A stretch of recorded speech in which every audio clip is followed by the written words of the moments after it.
Good evening. I'm Felicia Rodriguez. I'm Todd McDermott. Thanks for joining us here at 6 o'clock tonight. In the middle of huge development projects, a sudden move by the City Council to fire the Riviera Beach City Manager is raising a very big question. Why? Now, WPBF 25 News investigative reporter Terry Parker has learned new information about what's happening behind the scenes, including a key leadership change that could help explain it all. Terry?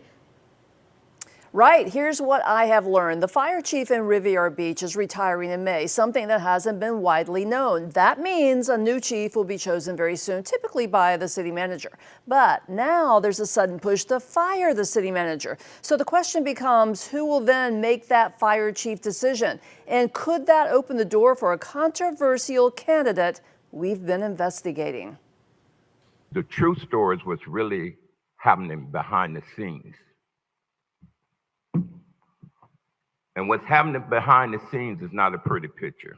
So what is happening behind the scenes? Just weeks before Riviera Beach Fire Chief John Curd is set to retire in May, creating an opening at the top of the department, Councilman Bruce Guyton made a surprise move to fire City Manager Jonathan Evans months before his contract ends. I think it's time to move in another direction, and I'm prepared to put a motion on the floor tonight to terminate Mr. Evans' contract without cause.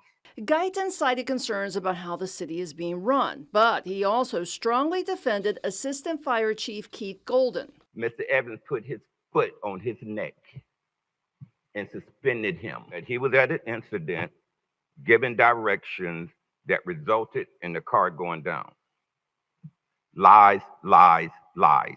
Golden, the same leader at the center of a WPBF 25 News investigation into a failed canal rescue that left a man dead.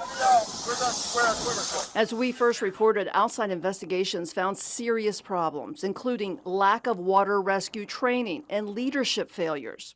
City Manager Jonathan Evans later suspended Golden without pay and placed him on a performance improvement plan.